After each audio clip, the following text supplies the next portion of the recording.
السلام عليكم ورحمة الله وبركاته.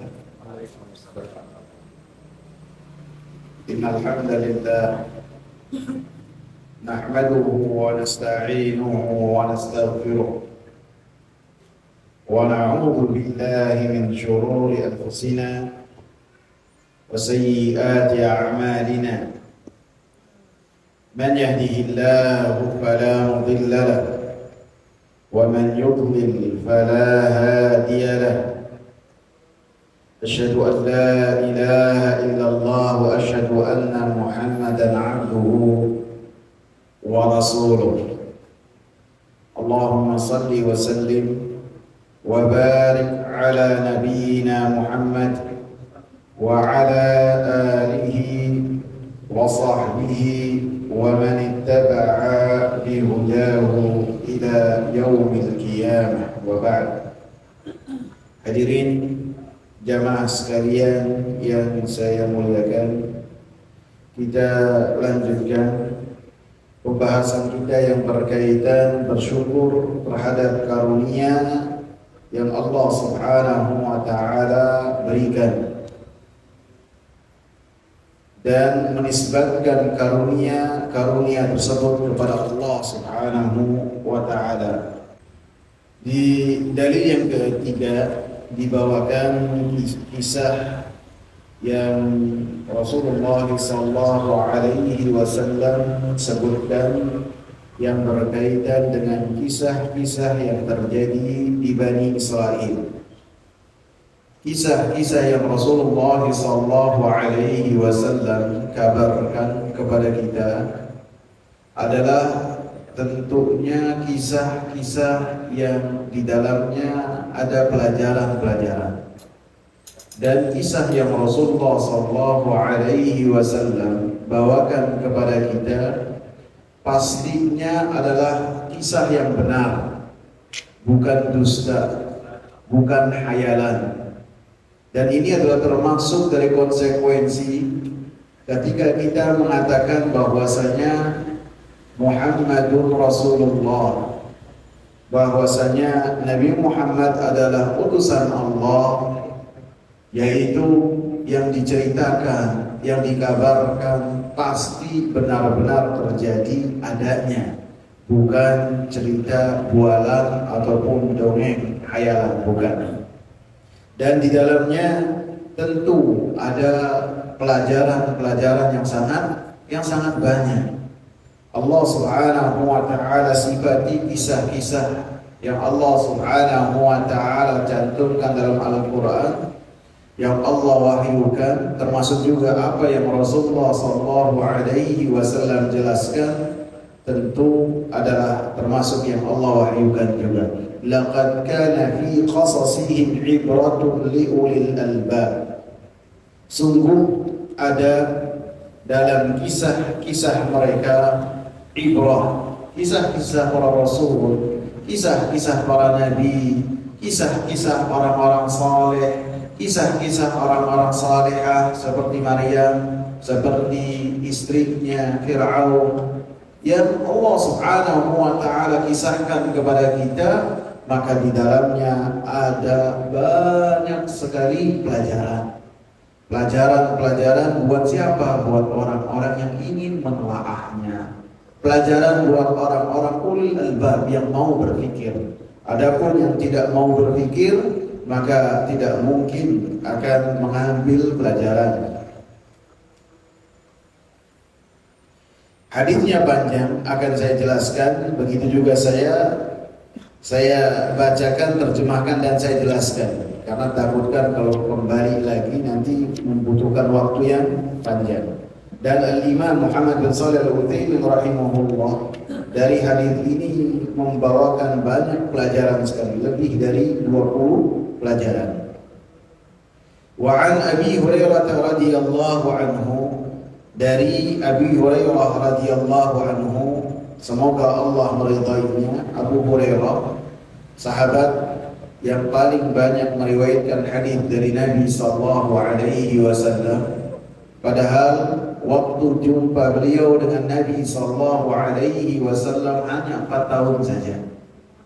dari bulan Muharram tahun ke-7 Hijriah, karena ketika Abu Hurairah datang bertemu dengan Nabi dan menyatakan keislamaannya ketika Nabi ada di Khaybar pada tahun 7 Hijriah di bulan Muharram, sampai Rasulullah SAW wafat pada tahun 11 bulan apa? Bulan Rabiul Awal tanggal 12. Maka pada saat itu Rasulullah SAW wafat dan waktunya sangat pendek sekali, 4 tahun. Akan tetapi kata beliau, yang lain itu sibuk dengan perniagaan, yang selain itu sibuk dengan ladang mereka. Orang-orang Ansar petani, orang-orang Muhajirin pedagang.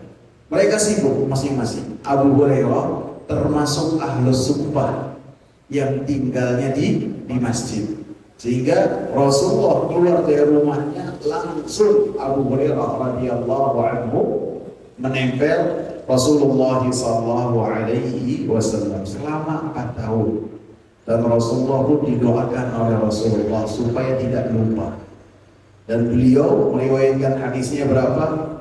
5.374 hadis.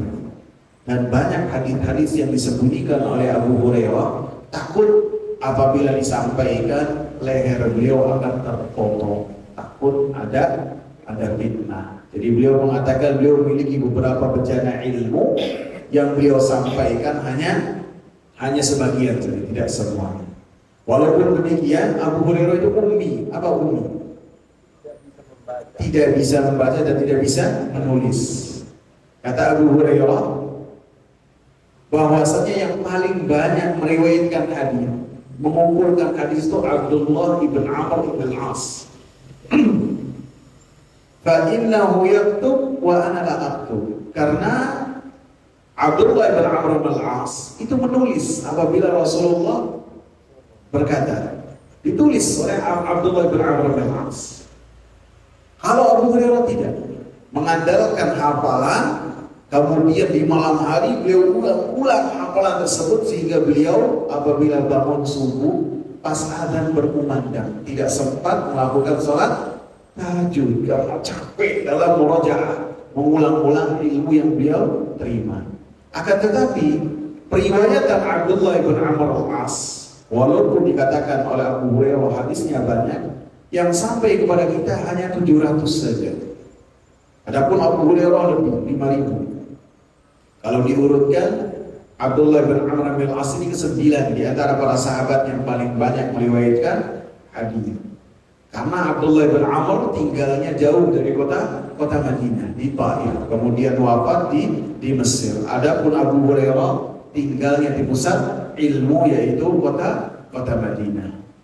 Dan beliau pun wafat sebelum tahun 60 Hijriah, karena beliau berdoa kepada Allah, ya Allah, jangan sampai saya itu bertemu dengan tahun 60. Ini bisa jadi termasuk dari ilmu-ilmu yang beliau terima dari Rasulullah kemudian disembunyikan. Ada apa tahun 60? Bisa jadi karena beliau berdoa kepada Allah, ya Allah, jangan sampai saya bertemu dengan tahun 60 Hijriah. Tahun 62 Hijriah ada apa di kota Madinah? Hah? Bukan perang, pembantaian yang sangat besar sekali yang dilakukan oleh pemerintah pada saat itu, karena terjadi kesalahpahaman. Jadi hal tersebut beliau dapat dari Rasulullah SAW, karena satu dan lain hal kemaslahatan yang lebih besar beliau simpan rapat-rapat, tidak beliau berikan kepada umat.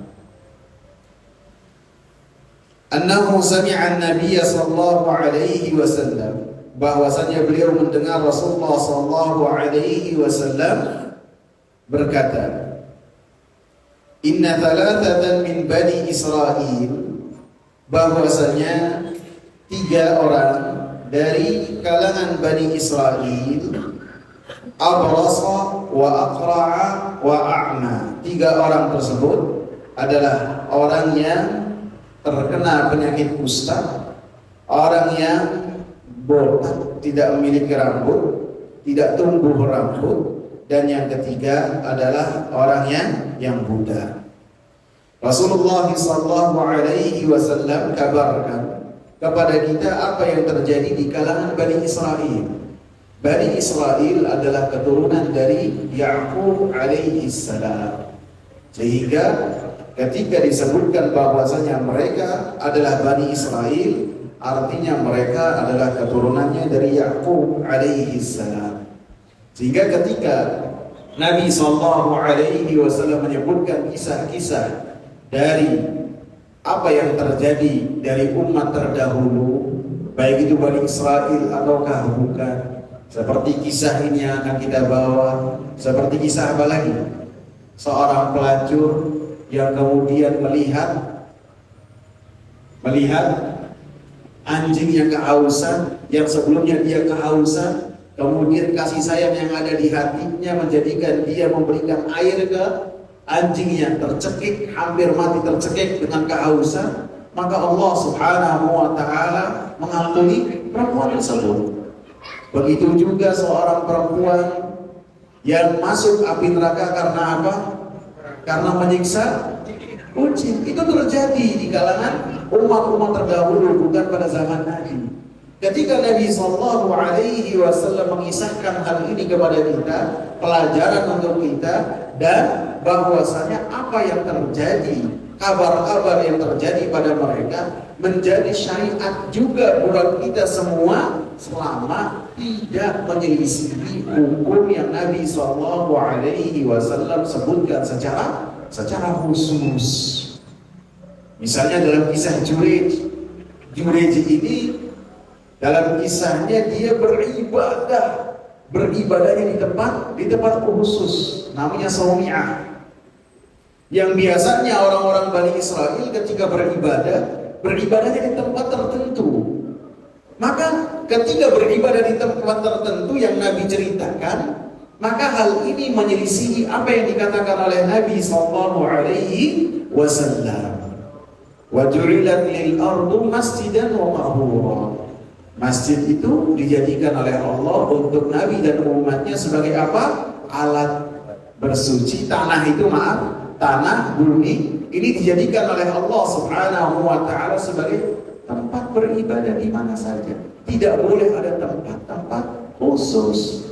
Bahkan Nabi SAW memerintahkan kita bahwasanya salat yang paling baik untuk seseorang di rumahnya, kecuali yang wajib.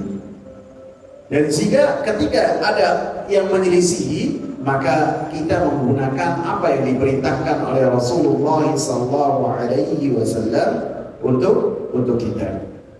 Ketiganya adalah yang pertama, abras, kusta. Orang yang terkena penyakit kusta, penyakit yang pada hampir saat ini sudah disembuhkan, bisa sekarang. Pada zaman dahulu penyakit ini tidak bisa disembuhkan, menjalar ke seluruh tubuh, menjadikan orang yang melihatnya itu kasihan, bahkan terkadang sampai level menjijikan. Maka apabila yang demikian pada saat itu tidak bisa disembuhkan, sehingga Allah Subhanahu wa ta'ala jadikan termasuk tanda mukjizat yang Allah Subhanahu wa ta'ala berikan kepada Nabi Isa, bisa menyembuhkan penyakit kusta, bahkan bisa menghidupkan orang yang sudah mati. Tentu semuanya dengan izin Allah Subhanahu wa ta'ala. Kemudian juga yang kedua, botak yang tidak punya rambut. Apa bahasanya, botak apa gundul? Sama aja ya, tidak ada rambut sama sekali. Dan yang ketiga adalah orang yang tidak melihat ataupun buta. Fa'aradallahu an yabtaliyahu, maka Allah Subhanahu wa ta'ala menghendaki, menentukan dan mentakdirkan untuk menguji ketiganya, diuji ketiganya. Dan harus kita yakini bahwasanya ketika kita hidup di dunia, maka semua yang terjadi di dunia untuk diri kita, baik keluasan atau kesusahan, kemudahan ataupun apapun juga, itu adalah ujian. Jangan sampai kita mengira ujian itu hanya kesusahan saja. Bahkan ketika lagi senang pun itu adalah ujian. Seperti yang kita sebutkan dalam kisah Qarun, itu ujian. Dan Allah Subhanahu wa taala katakan, "Wa nabluukum bisyarri wal khairi fitnatan." Allah Subhanahu wa taala menguji kalian dengan kesusahan, dengan kejelekan, dengan kebaikan. Jika ketika kita mendapatkan kebaikan, itu adalah fitnah, ujian buat kita. Ketika kita mendapatkan kesusahan, apakah bersabar ataukah tidak? Ketika kita mendapatkan kemudahan dan kesuksesan dan semua perkara kita sesuai dengan harapan kita, maka kita bersyukur ataukah tidak? Dan Rasulullah memuji orang-orang yang beriman, karena orang-orang yang beriman ini dalam keadaan yang baik. Ajaban li amril mu'min, inna amrahu kullahu khair. Sungguh menakjubkan perkara orang-orang yang beriman, karena orang-orang yang beriman semuanya dalam keadaan baik. Ketika mudah, ketika mendapatkan kemudahan, dia bersyukur kepada Allah, maka ini baik baginya. Ketika susah, dia bersabar. Dia yakin dalam hati yang paling dalam, ini semua telah ditentukan oleh Allah. Sebagaimana ketika dia sehat, ketika dia muda, dia yakini bahwasanya itu adalah ketentuan dari Allah Subhanahu wa taala yang senantiasa kita nyatakan dalam sholat kita, Alhamdulillahirabbil alamin. Segala puji milik Allah yang mengatur. Semua kita ini diatur oleh Allah Subhanahu wa taala. Fab'atha ilaihim malakan. Maka Allah Subhanahu wa taala mengutus kepada ketiganya adalah seorang malaikat. Malaikat adalah alam gaib yang Allah Subhanahu wa taala ciptakan dari cahaya, dan mereka senantiasa beribadah kepada Allah Subhanahu wa taala dalam setiap keadaan. Beribadah kepada Allah Subhanahu wa taala dan tidak bermaksiat kepada Allah Subhanahu wa taala. Mereka tidak makan, mereka tidak minum, senantiasa berzikir kepada Allah Subhanahu wa taala, dan mereka memiliki amalan atau tugas-tugas yang khusus yang tercantum dalam Al-Qur'an dan tercantum dalam sunnah Nabi Sallallahu Alaihi Wasallam. Yang kita ini wajib iman kepada para malaikat, dan wajib dan imannya kita kepada para malaikat termasuk rukun imannya yang 6. Sehingga apabila ada seorang yang tidak beriman kepada malaikat, maka keimanannya tidak diterima. Ketika kita menyatakan bahwasanya malaikat dari cahaya, menunjukkan bahwasanya malaikat itu memiliki jism, memiliki badan, tidak seperti anggapan sebagian orang. Sebagian orang ataupun anggapan dan keyakinan ini diambil dari orang-orang kafir, bahwasanya yang nama malaikat itu hanya kekuatan baik saja. Itu salah, bukan. Iman kepada malaikat dengan kita meyakini bahwasanya malaikat adalah yang telah diciptakan oleh Allah Subhanahu wa taala dari cahaya, dan mereka memiliki wujud. Bahkan mereka mampu berubah-ubah wujud mereka. Sebagaimana ketika datang kepada Nabi sallallahu alaihi wasallam dengan rupa seorang pemuda yang rambutnya hitam, bajunya putih bersih, kemudian memanggil Nabi Muhammad dengan ya Muhammad, sehingga para sahabat kaget. Antum tahu gak kagetnya kenapa para sahabat? Pakaiannya putih bersih, rambutnya hitam, menunjukkan pakaian putih bersih, rambut hitam, menunjukkan orang ini adalah orang Madinah. Karena apabila melakukan perjalanan pasti akan nampak debu yang nampak di mukanya atau di rambutnya ataupun mengenakan pakaian yang khusus biasa dilakukan untuk melakukan perjalanan yang jauh. Dibilang ini orang Madinah, tidak ada yang kenal. Dibilang ini orang Madinah, tapi tidak ada yang kenal dan memanggil Nabi Muhammad dengan ya Muhammad. Karena yang manggil ya Muhammad biasanya orang-orang Badui. Mereka beriman, akan tapi mereka ketika memanggil Nabi tidak dengan ya Rasulullah, akan tapi ya Muhammad. Kemudian fa'atal abrasa, maka datanglah malaikat ini kepada yang terkena penyakit kusta. Kemudian dia mengatakan kepada orang yang memiliki kelainan dalam kulitnya, ayu syai'in ahabbu ilaika, apa yang engkau paling cintai untuk diri engkau. Maka orang ini mengatakan, launun hasan, saya menyukai kulit yang bagus, warna yang bagus.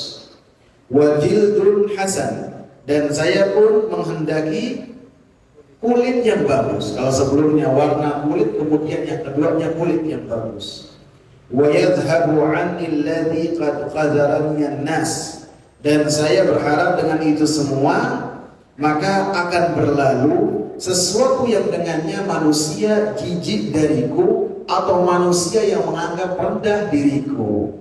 Jadi yang diminta terlebih dahulu adalah sesuatu yang dia tidak miliki. Apa yang tidak dia miliki adalah kekurangan yang dia rasakan, sehingga itulah yang pertama kali dia ucapkan. Maka qal famasahahu, malaikat pun mengusapnya. Malaikat mengusapnya, maka kulitnya langsung bersih, langsung baik, langsung indah sesuai dengan permintaan yang dimintakan oleh orang ini. Fadhahaba anhu qadaruh, sehingga aib yang ada pada dirinya langsung serta-merta hilang, tidak ada lagi. Fa'utiya launan hasanan wa jildan hasanan, maka sesuai dengan harapannya diberikan kepadanya warna yang indah dan kulit yang indah. Qal fa ayyul mali ahabbu ilaik, maka dikatakan lagi oleh malaikat yang datang dengan rupa manusia tentunya, apa yang engkau inginkan dari harta, yang paling engkau suka dari harta. Qal, maka orang ini mengatakan, al-ibilu awil baqaru, saya menghendaki unta ataupun sapi. Perawi ragu-ragu, akan tapi dalam hadis yang sudahnya ataupun dalam kelanjutan hadis, maka orang yang pertama ini diberikan oleh Allah Subhanahu wa taala unta yang berlimpah, sehingga dalam kelanjutan hadis fa'utiya naqatan usyara, maka diberikanlah kepadanya unta betina yang bunting besar. Jadi usianya itu lebih, buntingnya dari 10 bulan. Jadi tinggal langsung melahirkan saja. Sehingga termasuk unta yang paling mahal pada orang-orang yang ahli unta adalah unta-unta betina yang sudah besar kandungannya. Sehingga pada saat itu apabila unta-unta tersebut diberikan nilainya berapa, maka orang akan berlomba-lomba memberikan harga yang sangat tinggi. Sehingga Allah Subhanahu wa taala sebutkan pada hari kiamat, ketika sangkakala ditiupkan oleh malaikat Israfil, maka pada saat itu termasuk yang dilalaikan oleh manusia harta-harta mereka. Allah sebutkan wa idzal isyaru utilan, dan ingatlah, dan pada saat itu onta-onta yang bunting yang biasanya manusia berebut untuk mendapatkannya, pada saat itu mereka berlari meninggalkan apa yang mereka cari ketika sebelum hari kiamat ditegakkan oleh Allah Subhanahu wa ta'ala. Kemudian diberikanlah apa yang dia minta, maka malaikat ini mengatakan barakallahu laka fiha, Semoga Allah Subhanahu wa taala memberkati engkau untuk unta yang engkau miliki. Apa yang disebutkan oleh malaikat ini bisa jadi bentuknya kabar dari Allah Subhanahu wa taala. Artinya unta yang engkau pegang sekarang itu akan berkembang biak menjadi sangat banyak sekali. Dan bisa juga memiliki makna yang kedua, bahwasanya unta yang diberikan kepadanya didoakan oleh malaikat bahwasanya dia akan mendapatkan kebaikan dari unta yang didapat dari malaikat tersebut, karena semuanya atas izin Allah Subhanahu wa taala. Apabila diambil makna yang kedua, menunjukkan bahwasanya doanya malaikat itu dikabul oleh Allah Subhanahu wa taala. Walaupun di beberapa pelajaran dari hadis ini yang dibawakan oleh Imam Ibnu Utsaimin rahimahullah, beliau menolak hal-hal tersebut, walaupun beliau memungkinkan bisa jadi ketika malaikat berdoa maka untuk seseorang maka doanya dikabul oleh Allah Subhanahu wa taala. Dan ini yang saya kuatkan, karena dalam satu hadis, apabila seseorang berdoa untuk orang lain di dhahril ghaib, tanpa orang tersebut tahu, tanpa orang tersebut mengetahuinya dan hadir di depannya, maka malaikat akan mengatakan amin, kabulkanlah ya Allah, walaka mithluhu, dan engkau akan mendapatkan yang serupa dengan apa yang kau doakan untuk saudaramu. Begitu juga ketika Allah Subhanahu wa taala cinta kepada seseorang. Ketika Allah cinta kepada seseorang, maka Allah Subhanahu wa taala akan memanggil malaikat Jibril dengan mengatakan, wahai Jibril, saya cinta kepada si fulan, maka cintailah si fulan tersebut. Maka malaikat Jibril alaihi salam mengabarkan kepada seluruh penghuni langit, yakni para malaikat, bahwasanya Allah cinta kepada si fulan. Fa'ahibbu, maka kalian cintailah orang tersebut. Fa'ahabbu, maka penghuni langit semua cinta kepada orang yang telah dicintai oleh Jibril dan dicintai oleh Allah Subhanahu wa taala. Maka malaikat ini mendoakan terhadap orang tersebut, semua malaikat. Dan fawdi'alahul qawlu fil ardh, maka kemanapun orang ini pergi, perkataannya, tulisannya, apa yang ia miliki dari ilmu itu akan diterima oleh seluruh manusia. Terkadang Al-Imam Muhammad bin Shalih Al-Utsaimin rahimahullah ketika membahas tentang Al-Imam Nawawi rahimahullah, beliau katakan bisa jadi orang ini memiliki keikhlasan yang luar biasa kepada Allah Subhanahu wa taala. Karena tidaklah adzan berkumandang di penjuru bumi, baik di barat ataupun di timur, maka kita akan dapati di tempat tersebut ada karya-karya Imam Nawawi, baik itu kitab Riyadhus Shalihin ataupun kitab Al-Arba'in An-Nawawiyah. Maka bisa jadi ini adalah satu keikhlasan yang dengannya Allah Subhanahu wa taala berikan qabul kepada orang-orang alim tersebut.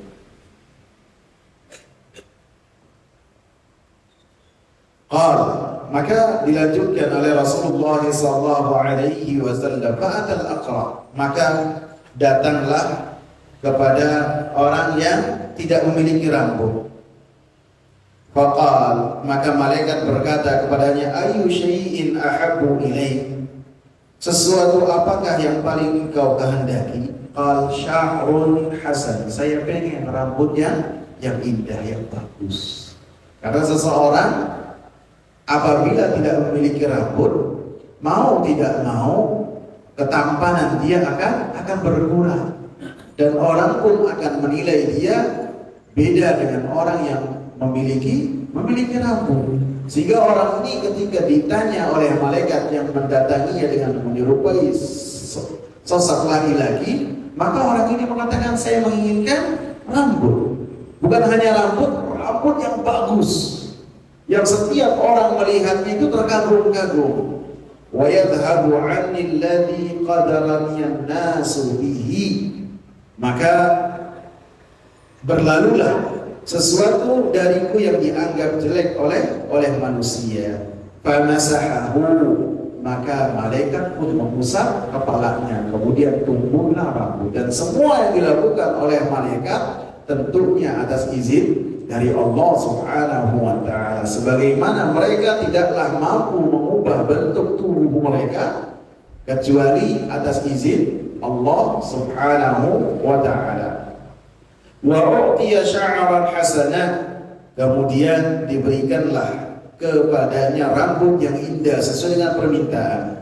Faqal, maka malaikat ini berkata, ayyul mali ahabbu ilaik, harta apa yang paling engkau inginkan? Maka orang ini mengatakan al-baqar awil ibil, saya menginginkan sapi ataupun unta. Ini syak juga, ragu juga dari perawi. Fa'utiya baqaratan hamila, maka diberikanlah kepada orang ini sapi yang sudah bunting besar. Qal, maka berkata malaikat kepadanya, barakallahu laka fiha, semoga Allah Subhanahu wa ta'ala memberkati engkau dalam apa yang telah Allah Subhanahu wa ta'ala berikan kepadamu. Fa'atal a'ma, maka datanglah kepada yang buta. Faqal, maka malaikat berkata kepadanya, ayyu syai'in ahabbu ilaik, hal apa yang paling engkau suka? Maka yang buta ini mengatakan, yaruddullahu ilayya basari, Allah Subhanahu wa ta'ala mengembalikan kepada saya mata saya. Fa'ubsiru bihin nas, dengannya saya melihat manusia. Bisa jadi yang buta ini bukanlah termasuk orang-orang yang lahir dalam keadaan buta, sehingga ketika dia mintanya itu Allah Subhanahu wa ta'ala mengembalikan kepada saya mata saya. Dan untuk yang ketiga ini menunjukkan bahwasanya yang ketiga ini, yang buta ini beda dengan yang botak ataupun yang kusta. Kalaupun yang kusta dan yang botak, dia mengatakan jildan hasan wa sya'ran hasan, saya minta itu supaya memiliki kulit yang bagus, saya minta untuk mendapatkan rambut yang bagus, yang indah. Adapun yang buta mengatakan yang penting saya itu memiliki mata yang dengannya saya itu bisa melihat, tidak harus yang bagus. Menunjukkan bahwasanya orang yang ketiga ini memiliki qanaah terhadap semua yang Allah Subhanahu wa ta'ala berikan kepadanya, dan lebih mudah bersyukur kepada Allah Subhanahu wa ta'ala. Kemudian famasahahu, maka malaikat tersebut mengusap matanya. Faraddallahu ilaihi basarah, maka Allah Subhanahu wa ta'ala mengembalikan kepadanya matanya. Qal, maka malaikat berkata, fa ayyul mali ahabbu ilaik, harta apa yang paling engkau suka? Qala al-ghanam, saya suka untuk memiliki kambing. Dan ini menunjukkan bahwasanya orang ini tidak tamak. Kalau yang perkataan yang pertama menunjukkan dia itu qanaah, memiliki rasa puas terhadap apa yang ada dimiliki, tidak berlebih-lebihan. Yang kedua, dia tidak memiliki rasa tamak dan menunjukkan bahwasanya orang ini adalah orang yang tenang. Karena orang yang biasa hidup dan dekat dengan kambing, maka dia akan mendapatkan ketenangan. Beda dengan orang yang biasa makannya dan dekatnya bukan dengan kambing, baik itu dengan sapi ataupun dengan onta. Karena setiap orang itu akan terpengaruh perangainya dengan apa yang dia makan dan apa yang dia dekat dengannya. Sehingga orang-orang yang mereka dekat dengan kambing, makannya daging kambing, maka menunjukkan mereka adalah orang-orang yang memiliki sakinah, ketenangan, beda dengan onta ataupun beda dengan sapi. Perangainya itu beda, lebih liar, lebih ada gejolak-gejolak yang tidak ada pada kambing. Sehingga tidaklah ada nabi yang diutus oleh Allah Subhanahu wa taala kecuali sebelumnya sebagai apa? Pengembala kambing, belajar dari kambing, tenang hidupnya. Dagingnya juga daging yang sangat lezat dan sehat. Karena semua yang didekat dan dimakan dan melekat pada diri Nabi Muhammad SAW, maka termasuk dari wa khairul hadi, sebaik-baik petunjuk, sebaik-baik apa yang ada pada manusia yang paling baik. Jika daging yang paling baik dan hewan yang paling baik yang dekat dengan manusia adalah kambing.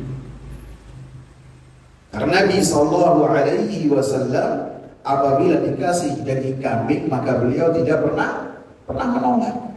Sehingga orang Yahudi pada peperangan Khaybar tahu Nabi SAW sukanya kambing, dan tahu yang paling disukai oleh Nabi itu paha, yang pahanya itu paling banyak dagingnya.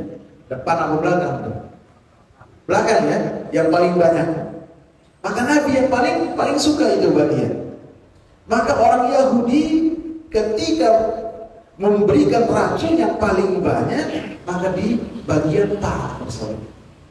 Maka Rasulullah SAW menggigitnya satu kali dan daging tersebut mengabarkan kepada Rasul, ataupun malaikat mengabarkan kepada Rasul bahwasanya daging tersebut adalah daging yang beracun.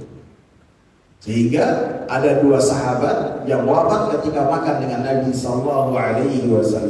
Adapun Rasul wafatnya pada tahun 4 tahun kemudian, tahun 11 Hijriah. Walaupun demikian, Rasulullah SAW senantiasa terkadang merasa sakit dari apa yang telah dia makan.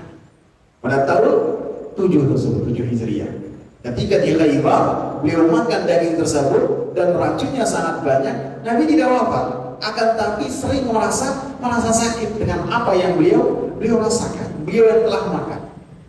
Bahkan di akhir hayatnya pun beliau masih merasakan rasa sakit dari apa yang telah beliau makan dari racun tersebut. Sehingga tidak berlebihan apabila ada yang mengatakan bahwasanya wafatnya Rasulullah SAW pun syahid juga karena dibunuh oleh perempuan Yahudi, walaupun jaraknya 4 tahun setelah kejadian tersebut.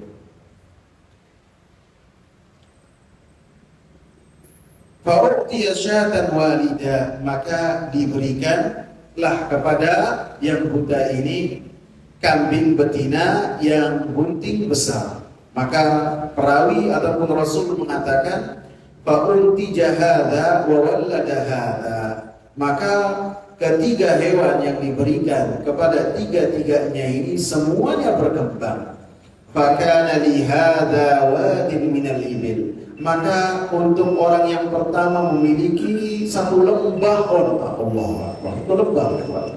Jadi bukan 1, 2, 3, satu lembah yang tadinya tidak punya apa-apa, dalam keadaan susah, tubuh berpenyakitan, kemudian diberi dan diuji oleh Allah Subhanahu wa taala dengan penampilan yang bagus dan harta yang banyak berlimpah.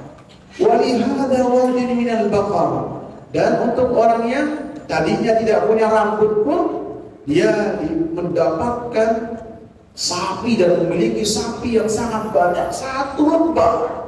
Walihada wadin minal ghanam, dan untuk yang tadinya buta memiliki satu lembah dari kambing. Ada perlu silakan. Kita lanjutkan. Kemudian Rasulullah SAW melanjutkan kisahnya.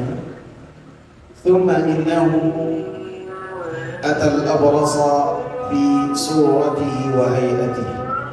Kemudian malaikat tersebut setelah berlalu waktu datanglah kepada orang yang tadinya kena penyakit kusta dengan penampilan dan bentuk yang sama seperti orang itu dulu dalam keadaan masih susah. Maka bertemulah dengan orang yang dulunya berpenyakit kusta. Malaikat itu berkata, rajulun miskinun wa ibnu sabil.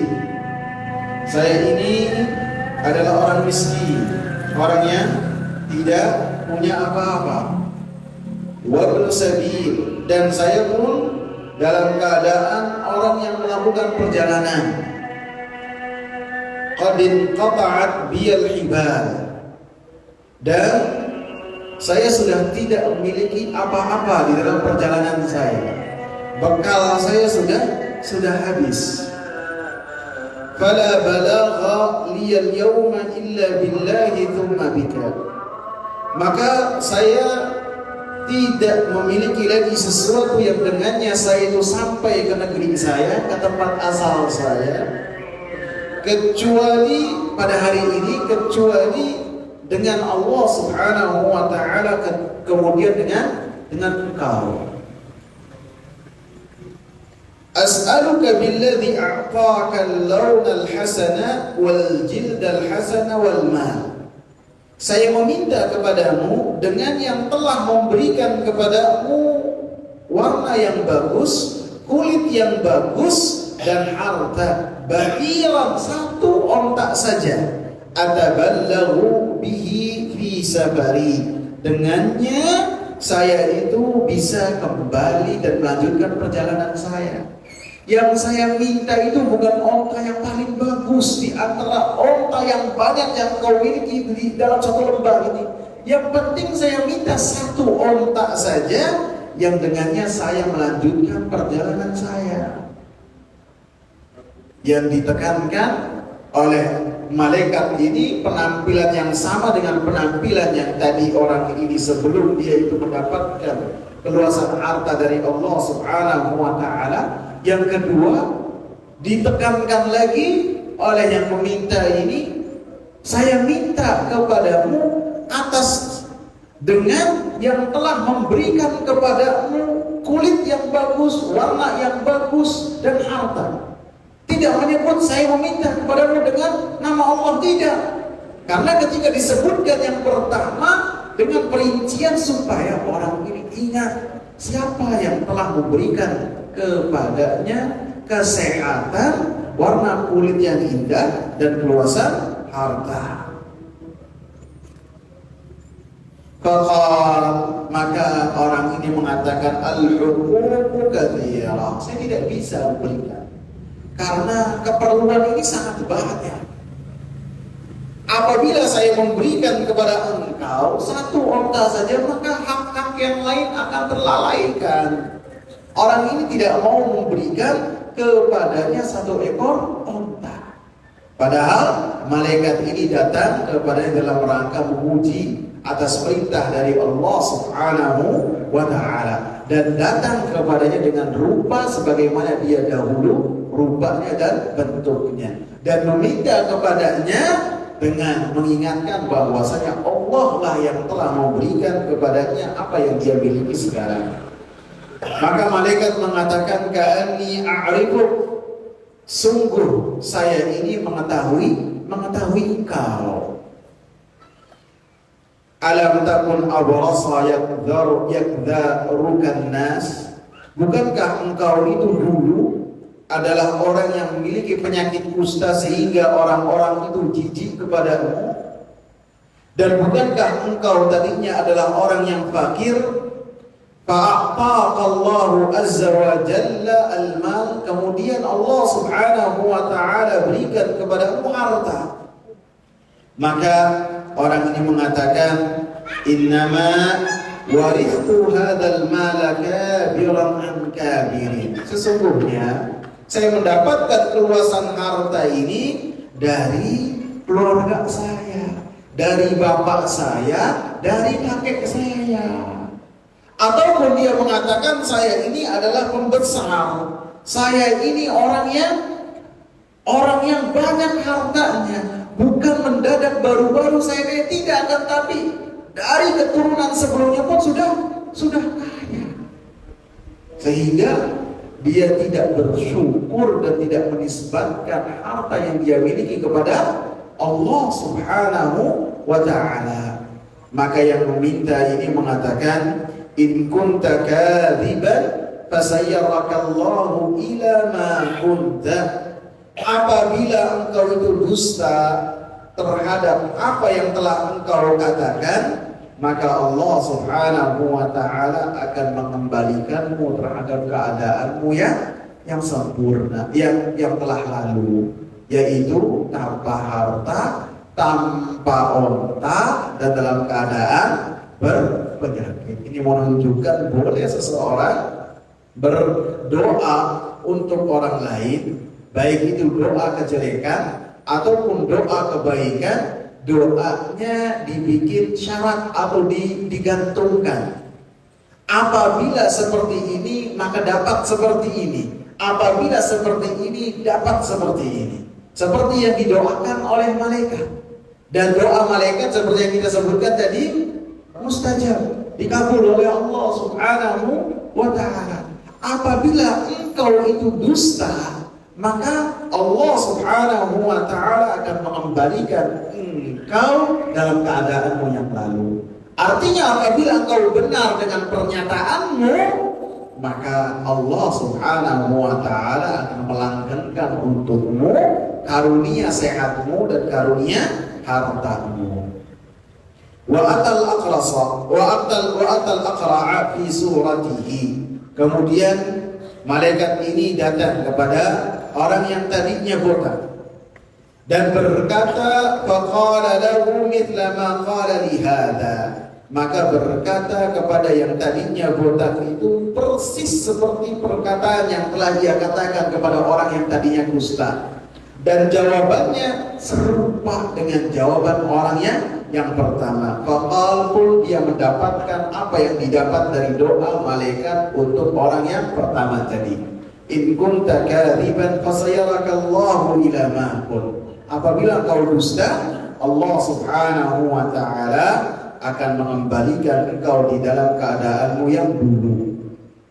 Wa atal a'ma fi suratihi. Kemudian datanglah kepada orang yang ketiga yang tadinya buta dengan penampilan yang sama, yang buta juga. Faqal, maka orang ini ataupun malaikat ini memelas. Rajulun miskin wa ibnu sabil qad inqata'at biyal hibalu fi safari. Saya ini orang miskin, orang yang melakukan perjalanan, sudah habis bekal dalam perjalanan saya. Fala balagha liyal yawma illa billahi thumma bik. Maka tidak ada lagi yang bisa saya miliki dengannya melanjutkan perjalanan saya hari ini kecuali kepada Allah, kemudian kepada engkau. As'aluka billadhi radda 'alaika basari. Saya meminta kepadamu atas nama yang telah mengembalikan kepada engkau basaraka, mata kamu. Syatan ataballahu biha fi safari. Satu kambing saja yang dengannya saya melanjutkan safar perjalanan saya. Maka yang Buddha ini mengatakan, qad kuntu a'ma. Saya ini tadinya buta seperti engkau. Faraddallahu alayya basari. Maka Allah Subhanahu wa ta'ala mengembalikan kepada saya mata saya. Menunjukkan orang yang ketiga ini bersyukur kepada Allah Subhanahu wa ta'ala dengan lisannya, dengan hatinya, yakin bahwasanya apa yang ada pada dirinya dari Allah Subhanahu wa ta'ala, beda dengan yang pertama dan kedua. Fahud masyi, ambil dari kambing-kambing saya yang banyak ini sesuai dengan hajat engkau, sesuai yang engkau butuhkan. Allah, maka demi Allah, la ajhaduka al-yawma bi syai'in akhadtahu lillah. Saya tidak akan melarang engkau hari ini dengan sedikit pun sesuatu yang engkau ambil dariku atas nama Allah Subhanahu wa ta'ala yang telah mengembalikan kepadaku mataku dan telah memberikan harta yang engkau minta tadi. Allahu Akbar. Bersyukur kepada Allah. Ini bersyukur kepada Allah Subhanahu wa ta'ala. Faqal, maka malaikat itu mengatakan, amsik malak, engkau pegang hartamu, semuanya adalah untukmu. Fa inna mabtulitun, sungguh kalian bertiga ini diuji oleh Allah Subhanahu wa ta'ala. Bisa jadi mereka pada saat yang berbarengan, ataupun bisa jadi mereka di waktu yang sama, akan tapi tempatnya berjauhan, akan tapi kisah yang ada pada diri mereka pada saat itu menjadi sesuatu yang masyhur di kalangan mereka. Jadi satu dengan yang lainnya mengetahui tentang kisah tersebut. Faqad radhiyallahu anka, maka Allah Subhanahu wa ta'ala telah ridha kepadamu karena engkau bersyukur terhadap karunia yang Allah Subhanahu wa ta'ala berikan kepadamu. Menunjukkan bahwasanya orang yang bersyukur akan mendapatkan ridha dari Allah Subhanahu wa ta'ala. Wa sakhita 'ala sahibaika, dan Allah Subhanahu wa ta'ala murka terhadap kedua temanmu. Mereka tidak bersyukur dan kufur terhadap karunia-karunia Allah Subhanahu wa ta'ala, padahal Allah Subhanahu wa ta'ala memberikan kepadanya kesehatan, padahal Allah Subhanahu wa ta'ala memberikan kepada mereka keluasan harta, akan tapi mereka tidak bersyukur. Dua orang yang tidak bersyukur, maka Allah Subhanahu wa ta'ala cabut kembali karunia yang Allah Subhanahu wa ta'ala berikan kepada keduanya. Adapun yang buta, yang tadinya buta, Allah Subhanahu wa ta'ala telah memberikan karunia-Nya kepadanya. Karena orang yang bersyukur kepada Allah, karunia yang ada pada dirinya diikat dengan dia bersyukur kepada Allah. Dan karunia yang dia ikat dengan bersyukur akan memanggil karunia-karunia Allah Subhanahu wa ta'ala yang lain, supaya mendatangi orang yang bersyukur kepada Allah Subhanahu wa ta'ala. InsyaAllah pada pertemuan yang akan datang kita akan sebutkan pelajaran-pelajaran yang dibawakan oleh Imam Muhammad bin Shalih Al-Utsaimin rahimahullah yang berkaitan dengan hadis ini. Semoga bermanfaat. Subhanakallahumma bihamdika asyhadu an la ilaha illa anta astaghfiruka wa atubu ilaik. Assalamu alaikum warahmatullahi wabarakatuh.